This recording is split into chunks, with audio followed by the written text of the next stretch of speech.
Fala galera, tudo tranquilo? Bom, espero que sim. Estamos iniciando em mais um vídeo para o nosso canal Exatas com Eugênio. Seguinte galera, nesse vídeo aqui vou dar sequência com o nosso quadro Visurando o PISM, que é aquele quadro onde eu falo sobre todas as matérias que caem na prova do PISM de uma maneira mais específica, beleza? Bom, no vídeo de hoje a gente vai falar sobre a prova de Geografia do PISM 2, beleza? Basicamente eu vou destacar com vocês as matérias que caem na prova, além disso eu vou passar algumas dicas de estudo e no final do vídeo eu vou trazer para vocês um dado estatístico dos últimos 5 anos de prova, onde eu vou elencar os tópicos mais recorrentes e também os tópicos menos recorrentes, beleza? Bom, agora sem mais delongas, vamos iniciar a nossa análise. Para que todo mundo consiga enxergar o que está sendo dito aqui no conteúdo programático, eu vou dar um zoom na tela, beleza? Então, vamos lá. Galera, o conteúdo de Geografia do PISM 2 ele vai englobar basicamente 4 tópicos muito importantes. Primeiramente, a parte de industrialização, depois a parte de urbanização, depois a parte de geografia agrária, depois a parte de demografia. Basicamente vão ser esses 4 tópicos. Só que esses 4 tópicos têm várias características e peculiaridades importantes. Então vamos lá. O primeiro tópico destacado aqui no caso é o processo de urbanização e o espaço urbano industrial. Bom, primeiramente a gente vai ter que entender o seguinte, a gente vai ter que entender o processo de industrialização, então a gente vai ter que entender lá como se deu a primeira revolução industrial, a segunda revolução industrial, a gente vai ter que entender bem como essa industrialização ela não foi um fator constante, um fator que foi igual pelo todo mundo, foi um fator bem desigual. A indústria se distribuiu, se desenvolveu de forma desigual ao redor do mundo. Tá? Então a gente vai ter que entender bem os processos de industrialização. Tá? Aí no caso a gente vai ter primeira e segunda revolução industrial. A gente vai ter que entender bem as consequências da revolução industrial para o contexto econômico. Tá? A gente vai ter que entender bem isso aqui, até mesmo lá para a questão da história. Né? No PISM 2, vocês veem essa matéria aí de industrialização até mesmo lá na parte do conteúdo de história do PISM 2. Beleza? Porque essa questão da industrialização ela vai ser um fator importante para a questão do neocolonialismo e tal, mas não vou me aprofundar muito aqui. Então, a gente tem que entender bem a parte de industrialização, a gente tem que entender bem os fatores que fazem com que uma indústria se instale ou não em uma certa região, que são, no caso, os chamados fatores locacionais, tá? São os incentivos que uma certa região, que uma certa localidade oferecem para que uma certa indústria se instale lá. Além disso, a gente vai ter que diferenciar indústria de bens de consumo, de indústria de base, de indústria de bens de capital. Então, a gente vai ter que classificar bem as indústrias, belezinha? Show de bola! Além disso, a gente vai ter que entender bem quais são os 3 setores da economia, primário, secundário e terciário, beleza? Entender que um está relacionado com agricultura, outro está relacionado com indústria e outro está relacionado com comércio e serviços, beleza? Show de bola? Bom, além disso, né, entendido essa parte de industrialização, fatores locacionais, a gente vai ter o chamado processo de desconcentração industrial. A gente vai ter que entender bem isso aqui também. Desconcentração industrial. O que é a desconcentração industrial, Eugênio?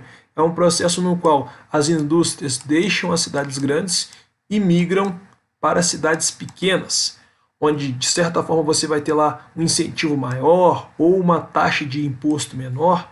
Né? Então, ó, isso aí tudo vai influenciar na questão da desconcentração industrial. Isso aqui aconteceu no Brasil na década de 90. Tá? Inclusive, na minha prova, cai até uma questão sobre isso, né? Prova do PISM que eu fiz para entrar na FJF caiu uma questão desse tipo aí, tá? Que mencionava justamente essa questão da desconcentração industrial. Bom, entendida essa parte de desconcentração industrial, essa parte de industrialização toda, a gente vai ter que entender bem o processo de urbanização, tá? E o processo de urbanização, ele só aconteceu devido ao processo de industrialização. O processo de urbanização, ele foi impulsionado pelo processo de industrialização, beleza?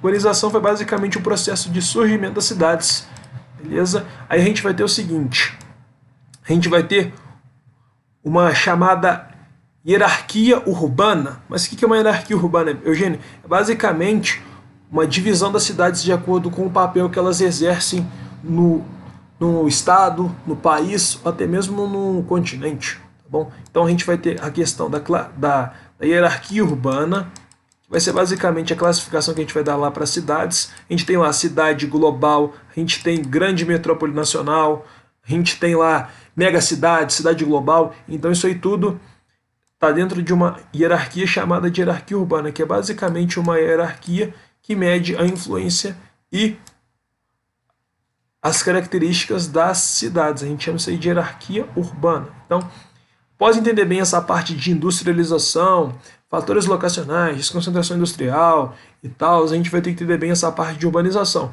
E dentro da parte de urbanização a gente vai ter isso aqui, hierarquia urbana. A gente vai ter que entender bem a divisão das cidades, o que é uma cidade global, o que é uma cidade, uma mega cidade, o que é uma grande metrópole nacional. Então a gente vai ter que entender bem essa parte aí, tranquilo? Basicamente é isso que você tem que saber nessa primeira parte, beleza?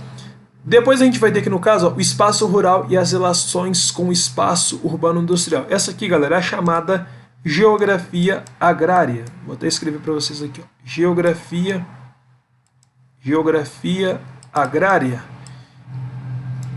Galera, essa parte de geografia agrária, ela vai basicamente levar em consideração os modos de produção. A gente tem lá modo de produção extensivo, intensivo. A gente vai ter um modo que vai usar uma tecnologia maior, outro uma tecnologia menor. A questão do agronegócio. Então, ó, basicamente a gente vai ter que entender bem a questão dos modos de produção. Tá? A gente tem modo de produção intensivo, modo de produção extensivo, a gente tem a chamada rotação de culturas. Então aqui, ó, modos de produção, beleza? E além disso a gente vai ter que entender bem, no caso, a questão da Revolução Verde, modernização agrícola aconteceu lá muito tempo atrás, tá? Então, ó, a gente vai ter que entender bem a tal da Revolução Agrícola. Esses antecedentes são bem importantes. Revolução Agrícola, tá bom? Revolução Verde, a questão do agronegócio, a questão da agricultura familiar, isso aí tudo é mencionado aí na prova de geografia do PISM 2, tá bom? Ó, vamos colocar aqui, ó, a gente vai ter lá agricultura familiar, o tal do agronegócio. Inclusive um professor meu, ele de certa forma acertou uma questão que caiu no PISM quando eu fiz lá a prova. Ele batia muito na tecla de uma propaganda que dizia que o agro era pobre, o agro isso, o agro aquilo, e acabou que na minha prova caiu uma questão sobre isso. Foi algo bem da hora, né? Ele tinha martelado essa tecla várias vezes lá nas aulas com a gente, acabou que ele acertou um tema que ia cair na prova. Então a questão do agronegócio, opa, eu coloquei agronócio, né? Então, ó, agronegócio, entender a diferença de tecnologias entre uma agricultura familiar, um agronegócio, né? Geralmente, agricultura familiar é algo mais extensivo e agronegócio é algo mais intensivo. Intensivo utiliza uma tecnologia maior, tranquilo? A questão da migração sazonal, né? O camarada que vai e ele basicamente vai e volta para trabalhar no campo, né? Eu já ia me esquecendo aqui a tal da Revolução Verde. A Revolução Verde, ela foi basicamente uma revolução que visava melhorar, né, a qualidade dos alimentos, só que de certa forma ela trouxe o desenvolvimento de sementes híbridas e os chamados transgênicos, beleza? Mas são basicamente, né, esse movimento Revolução Verde, ele foi caracterizado também por uma certa modernização da agricultura, tá? Mas ele trouxe algumas consequências também, como o desenvolvimento das sementes híbridas, beleza? Basicamente é isso que você tem que saber dessa parte de geografia agrária, beleza? Fiz várias anotações aí em cima, tá? Porque é basicamente assim que cai na prova, tá? É de você diferenciar bem o agronegócio de uma agricultura familiar, agricultura de subsistência e tal. Basicamente é isso que você tem que saber, beleza? E também a questão da agricultura brasileira, organização territorial da agricultura brasileira, a questão da fronteira agrícola, beleza? Show de bola? Bom, vamos lá. Beleza, galera, vamos encerrar agora com o último tópico mencionado aqui no conteúdo programático, a parte de demografia. Galerinha, demografia é basicamente a parte da geografia que tem como foco de estudo a população, beleza? Então a gente vai basicamente ter que diferenciar população absoluta de população relativa entender bem o conceito de densidade demográfica, diferenciar um local populoso de um local povoado, lembrando que o local populoso é um local que apresenta uma grande quantidade de habitantes, e o local povoado é aquele local que apresenta uma grande quantidade de habitantes por quilômetro quadrado, ou seja, o local povoado é um local que apresenta uma alta densidade demográfica, beleza? De bola. Além disso, você vai ter que entender bem os deslocamentos que acontecem entre cidades, entre países, entre estados, entre continentes, beleza? A gente vai ter que diferenciar bem o processo de migração, né, o processo de emigração do processo de imigração, beleza? A gente vai ter que entender bem a diferença entre um processo de deslocamento voluntário com um processo de deslocamento forçado, isso aí tudo pode ser cobrado na prova. Além disso, a gente vai ter que entender bem a distribuição da população em pirâmides, que são as chamadas pirâmides etárias. A gente tem lá pirâmide etária de países desenvolvidos, subdesenvolvido, até mesmo país emergente. Então a gente vai ter que diferenciar uma pirâmide etária de um país subdesenvolvido com uma pirâmide etária de um país desenvolvido. Aí tem a questão lá da expectativa de vida e tal, isso aí tudo é bem importante, beleza? Uma coisa que não é mencionada aqui que vale a pena a gente destacar é a questão das teorias demográficas.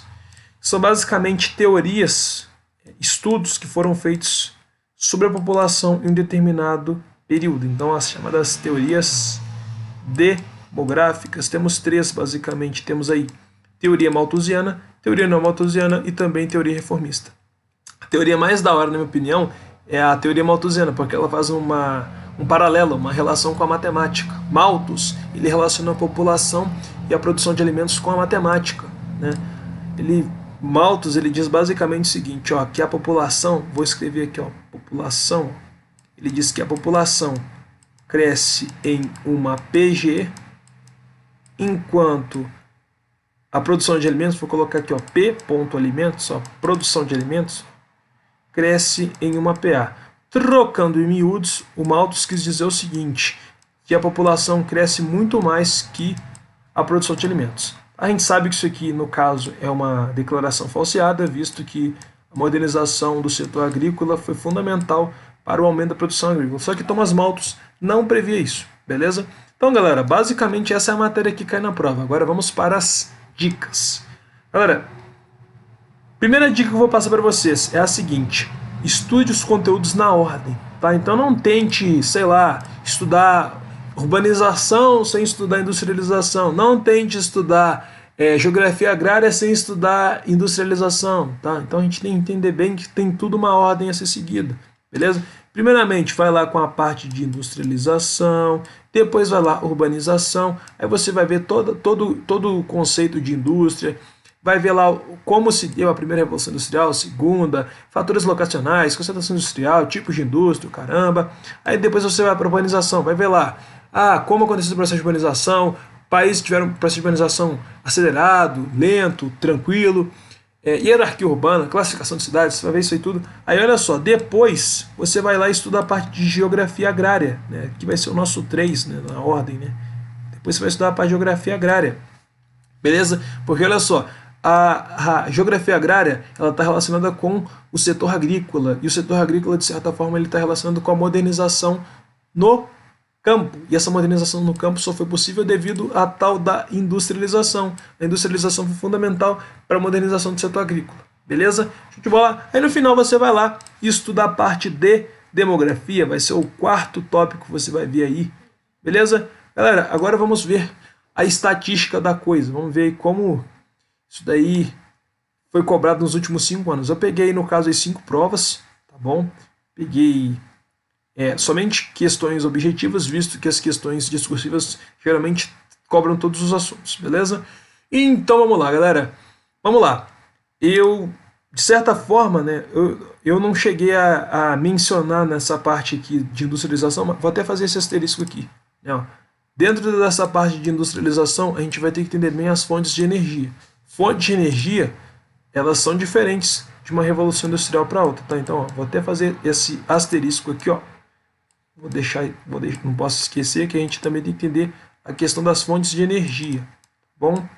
Beleza? Fonte de energia renovável, não renovável e tal, então isso aí é bem importante também. Pode ser cobrado no meio de uma questão de industrialização, tá bom? Beleza? Vamos descer um pouco. Agora vamos lá. Revolução Industrial e fonte de energia. Nos últimos 5 anos teve uma questão, tá? Então caiu bem pouquinho. Vamos lá. Parte de urbanização. Aí nesse mérito eu estou entrando em hierarquia urbana e classificação de cidades. Tiveram 10 questões. Então a gente anota que urbanização é um tópico muito recorrente, tá? Se a gente for fazer a média aí, é como se a cada prova caísse em 2 questões de urbanização. São muitas questões por prova, beleza? Então, um tópico extremamente recorrente. Então, vale a pena dar uma atenção especial para a parte de urbanização, beleza? Tranquilo? Demografia também. Nos últimos 5 anos tiveram aí 10 questões também. Mesmo esquema. É como se tivesse 2 questões de demografia a cada prova, tá? Parte de geografia agrária tiveram aí 4 questões. Se a gente for fazer uma estatística da coisa, uma análise mais percentual, né, a gente vai notar que urbanização representa 40% das questões que caíram nos últimos 5 anos. O mesmo vale para a demografia, e quando a gente chega aí em revolução industrial e geografia agrária, a gente vai notar que geografia agrária representa 16% do total de questões nos últimos 5 anos, e a revolução industrial representa 4% do total de questões. Galera, dessa forma a gente encerra mais um vídeo.